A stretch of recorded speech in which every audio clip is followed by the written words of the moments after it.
So if you're wondering why I decided to go ahead and play this today, I was playing the new Call of Duty Vanguard and I was really salty about, some of the tough losses I was having right before recording the Gwent video for the day, so I wanted to play something a little bit salty to take out the rage and whatnot. So I wanted to try Kolgrim, and I've never played Kolgrim before, so it felt like a better time than any, and I put together something based on what I thought would fundamentally make sense for this archetype.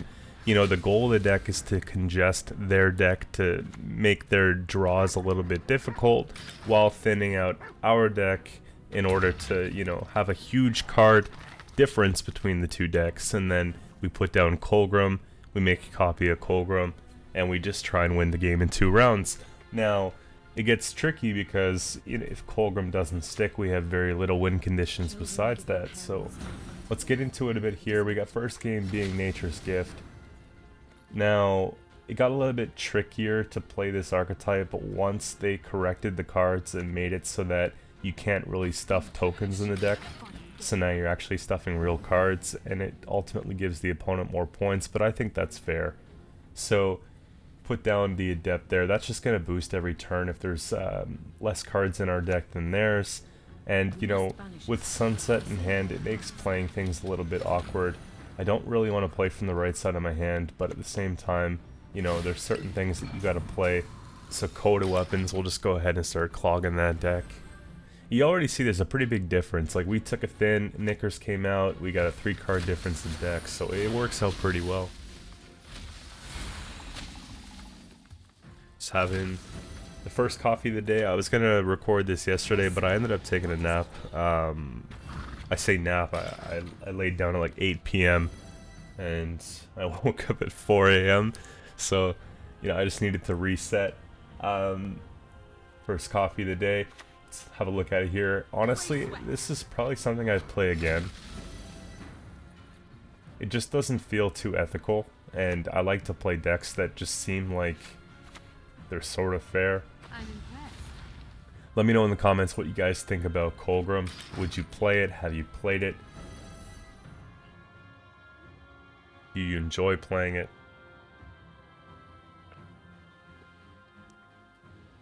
And again, just putting cards down here.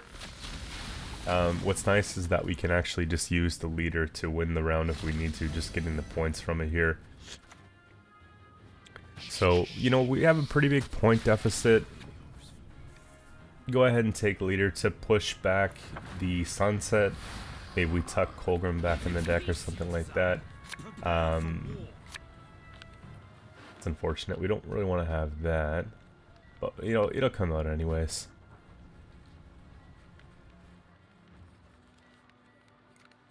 And at this point, we'll just put away Sundrop.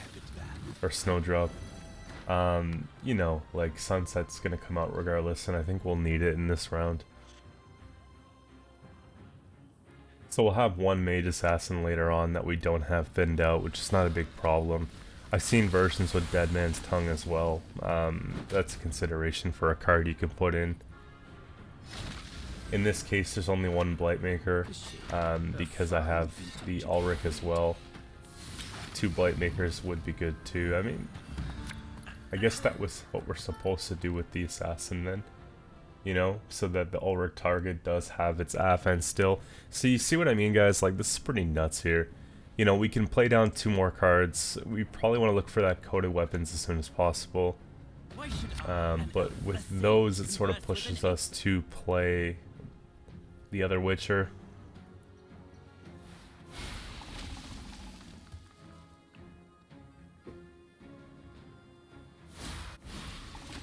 I've been getting through a lot of your requests and things like that. If I haven't gotten to it yet, don't worry, I'm thinking about something. Especially if there's something that I haven't done before, haven't played before.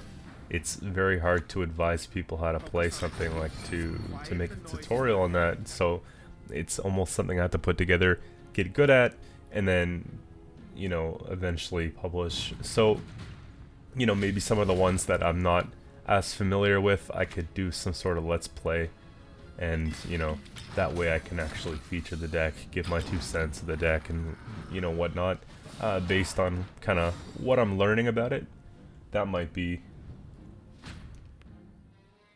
not a bad idea. I mean, I do have like 2,300 hours in the game, and I don't leave GOG open when I'm not playing. Like, I close it right after, so the playtime's pretty consistent with what I probably actually played. So you think I'd know the game a little bit by now, I hope.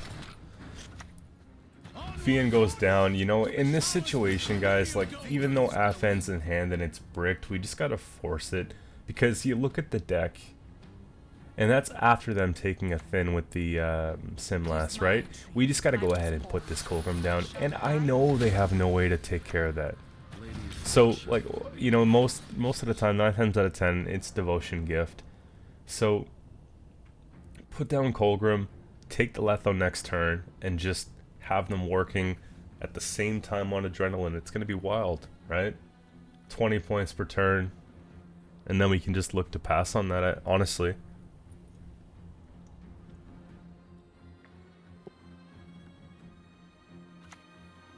And that's what I don't like about the archetype here. It's because decks that should win, like the one we're playing against, you know, are having a hard time winning. And it's because they're not getting their win conditions from their deck, right? Or just because we have, you know, something a little cheat here that requires certain attention, or you just lose. You know, just watch as these keep going. That's 8 per turn. Even when they thinned out a little bit, 16 points per turn is pretty wonky. And, you know, they play here, they get within reach, we go up 16, you see how it is. Minimum, we're getting card advantage. But card advantage isn't often enough. You know, sometimes you just gotta, you have to like 2-0 with it, because, you know, Gord in short round, us not having renew for the Kolgrim in this deck, you can imagine how it would get kind of tricky here. 61. Look at this. They don't get the points they're looking for off that. That goes down. 61 points. Even tie for the round, but we did 2-0 technically here, right? Moving on to Syndicate. I had a lot of fun playing Syndicate over the last few days, guys. Posted a bounty deck about a week ago. If you haven't seen it, check that one out. It was a showcase for one of the decks that my buddy put together, and it was doing very well for me, and so far the feedback's been pretty good from you guys on that one there. But this one's going to be a little bit tricky, right? We want to make sure our defender sticks. We want to make sure the Kolgrim doesn't get the grading. So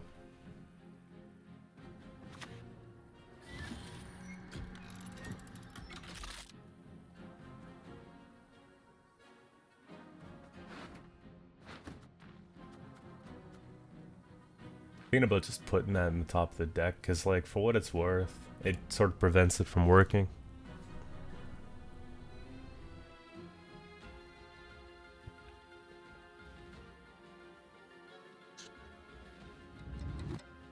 I know it's Black Friday week. I got a couple things. I went on this like supplement website like that we have here in Canada, and you order like your protein powder and stuff like that. So I got some stuff like that.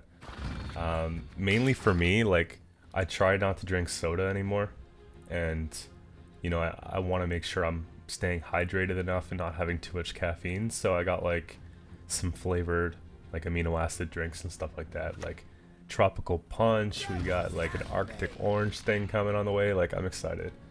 So I did some of that, and I got these headphones. They're like earbuds, my first ever wireless earbuds. They were like 70% off, man, from Best Buy. So I was like, I have to go and get those.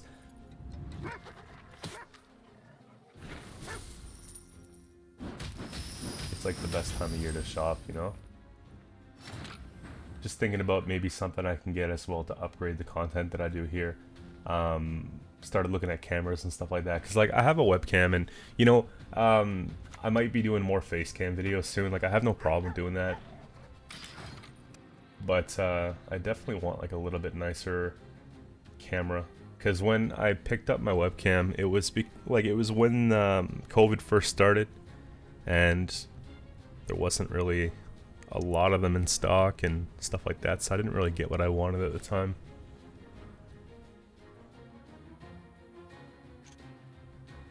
So we got some big commitments coming down. It's like they're scared to play bronze cards, you know, because they know that we're going to be clogging up bronze cards. So expect that they're going to go pretty heavy with the golds in this one.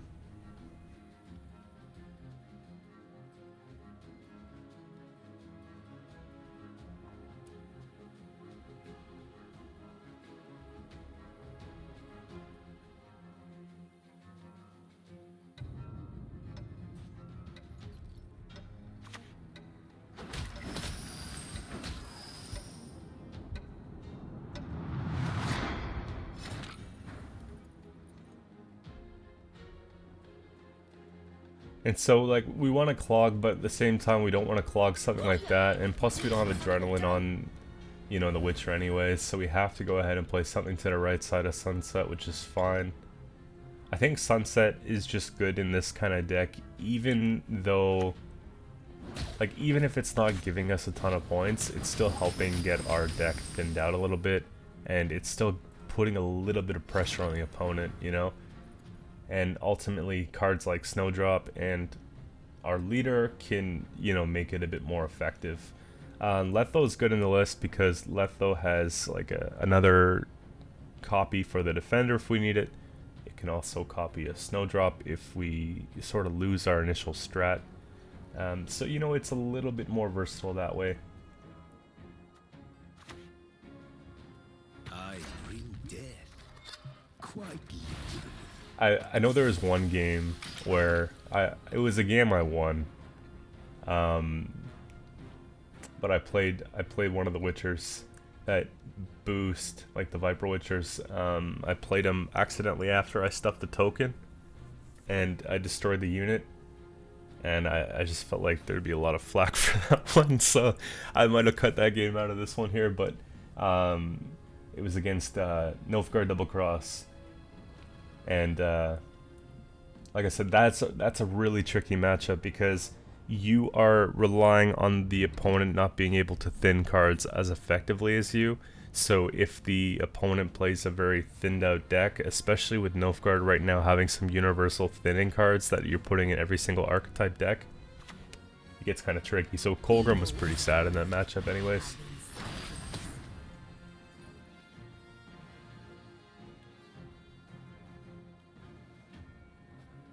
So that's actually really nice to see. Couple golds coming out, you know, and this is me saying, alright, let's see it. So, Albrick is good.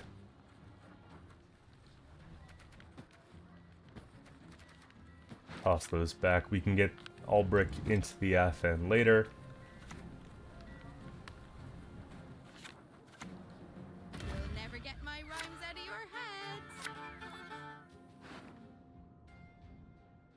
Pretty sure we leadered into Snowdrop, right? Yeah, let's rely on the stuff a little bit more here.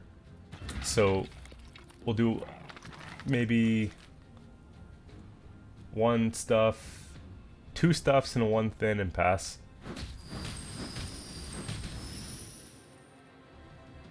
And I don't think it's a big deal if Sunset comes out in round 1, even if it's like 8 points or whatever.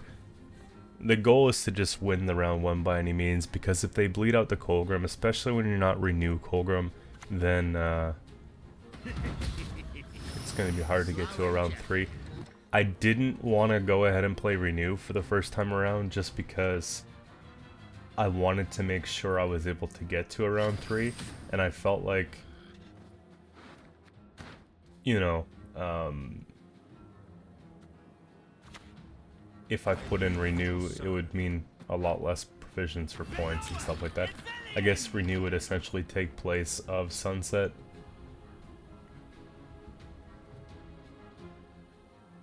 I initially tried it with Witcher Trio too, and that was pretty nasty. It wasn't as effective as you might think.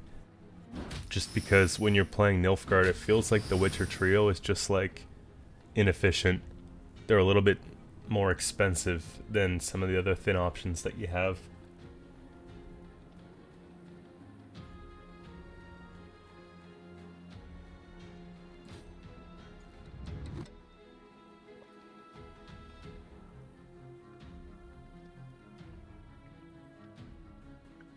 I'm trying to think, if I was to do a substitution for taking out Sunset, you could take out Sunset, and you could take out...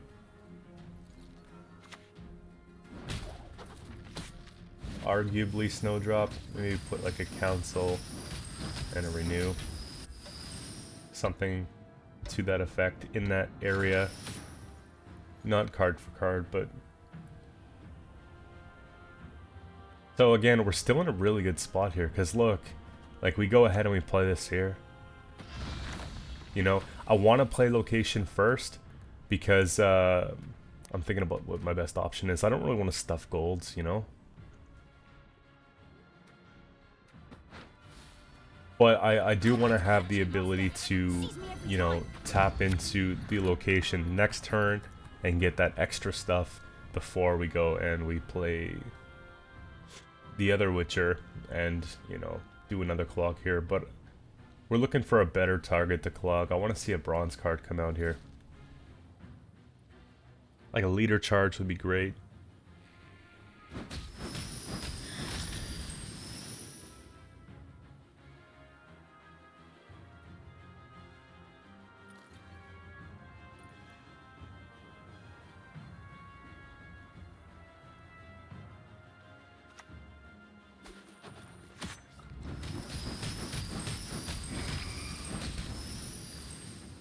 I guess they just wanted to get rid of that. It's not really how bounty works, but it makes sense, I guess. Either way, they would have had to eventually. I'm thinking we could put down the defender here and shut down their engine because, you know, it's going to be very difficult to get out of the round if we don't do that. And now we can sort of just look at clogging behind, you know, putting everything behind that defender. And because, you know, they've spent a lot of big cards for removal right now, I'm thinking that, you know, especially with the difference between cards in our decks, that Kolgrim is going to get some pretty good value by itself. And, you know, the only thing they're going to really be able to take it down with is poison. So that's huge.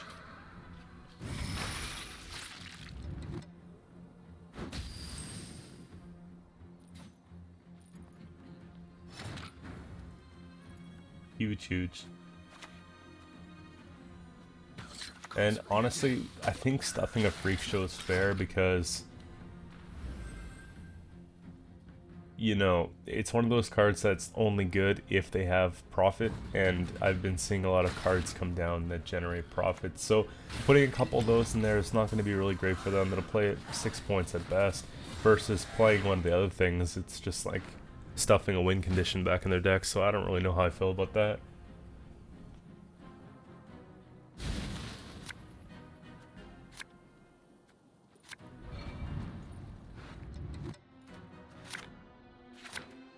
Now, it's one of those things where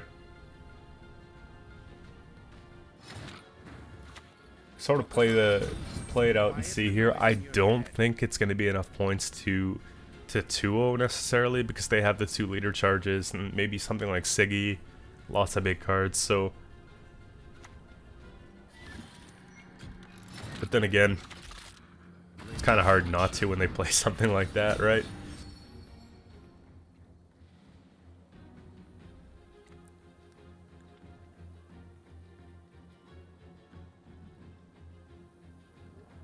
Just brutal. Brutal and unfair, man.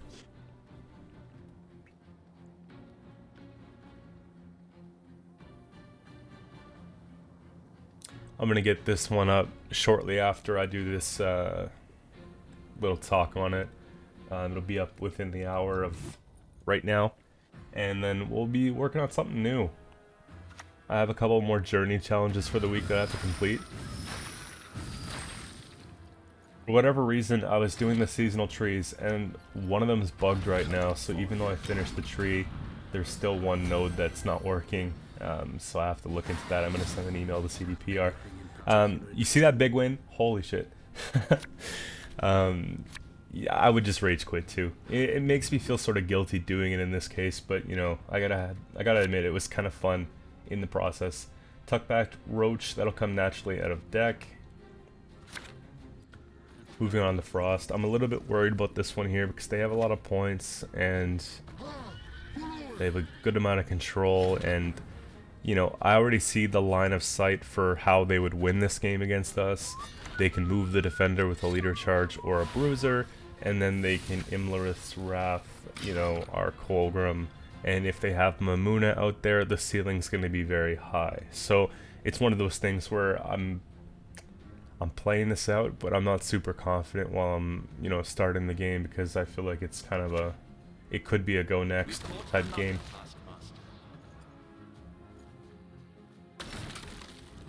And you know, for every game I feel like you could get to pro rank with this deck. You could win games in pro rank, but I think like when you get to a certain MMR, it's gonna get really tough. Just because like a lot of people have like a teched in Purify right now, and then like a tall punish or multiple tall punishes, and if that's like your core strat, it gets a little bit tricky, right? You know, the surprise Yrden, surprise Ignis, Curse of Corruption, Serpent Traps, Heat Waves, Imlerith's Wrath. You know, no shortage, really. Geralt Professional, Geralt Vanilla. It's wild. Bloody Baron. See, I can keep going with this. Like, there are just so many ways to punish tall units.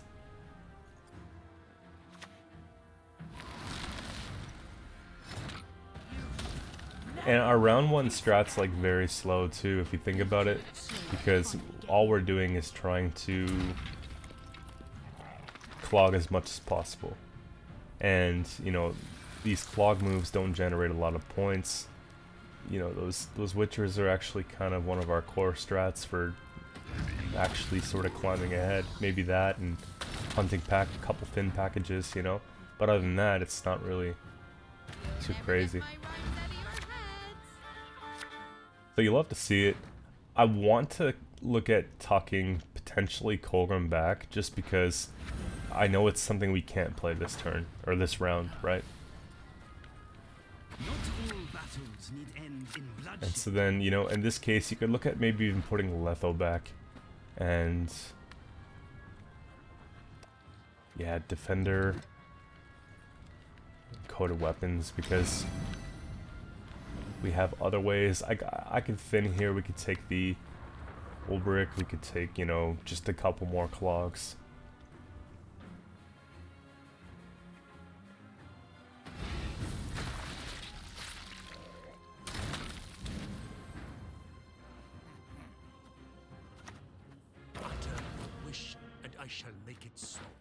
Taking that first to give the Sunset an extra turn. I don't know if that was the right play, because if you think about it this way, we're still getting Frost on this card, so it doesn't really give us back the points. But then again, if we do get the pass here, then we could just play maybe a Sire and win the round and save the Sunset, so that's also consideration. Actually, no, I can't. It just moves over, start a turn. Either way, it's fine. We never pass on this. We kind of want to just take it. What's better than a dead noble? Two dead nobles. Sunset saves the day. That's nice and clean. And we have sort of 3 really good cards in our hand.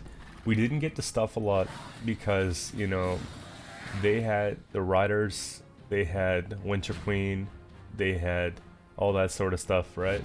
It gets very tricky, so I'm a little bit concerned about, like, the difference in the cards at this point. Hunting Pack's good because they'll play something with Veil hands down. Most decks that you play against are going to have something with status. If we don't have status, we could just grab a location at one of our Witchers, you know, give bleeding and stuff, and then just put those afterwards, right? but usually someone has Veil Vitality or Defender status on something, or Shield, or whatever the case, right?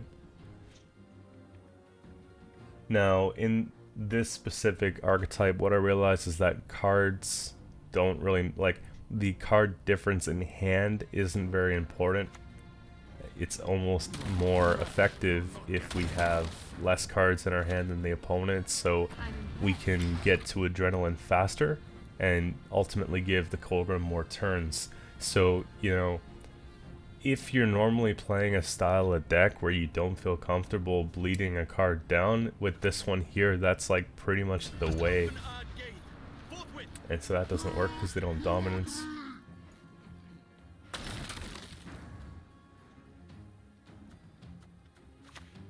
Get a couple more deck logs in here, see if we can get any more big commitments. There we go. Your life was worth a great deal, my lord. Take comfort in that.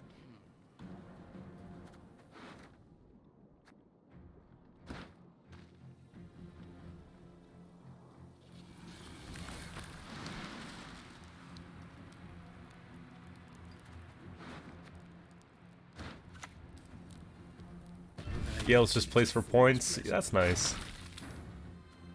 That's one of the reasons why I don't like running Gales.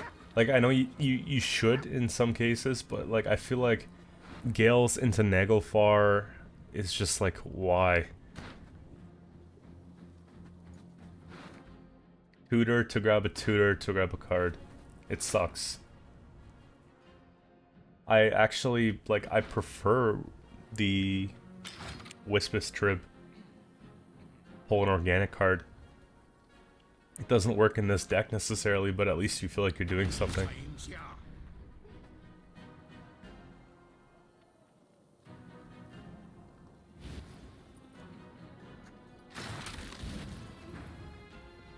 You know, it would be really cool if they made a couple Wild Hunt bronze cards besides the Red Riders, because then I would consider Gale's a much better card. Like, instead of natural selection, like if they had like some sort of damage card at 4p, or instead of Parasite, if they had some sort of other damage card at 5 or 6p, right? Maybe worked in a little bit different to be unique, but that would be cool. Because like Syndicate has so many crime cards that have contingencies based on different archetypes, and like I feel like some of the other factions need a bit more love. We'll keep stuff in here. Again, Imlerth came down in round 2, which is one of the reasons why I passed, because now I know a Wrath is not going to be as good. It won't destroy Kolgrim, and just sort of work on getting these things down here. Hopefully they play units, so we can get that one last jam before we really go and start comboing here.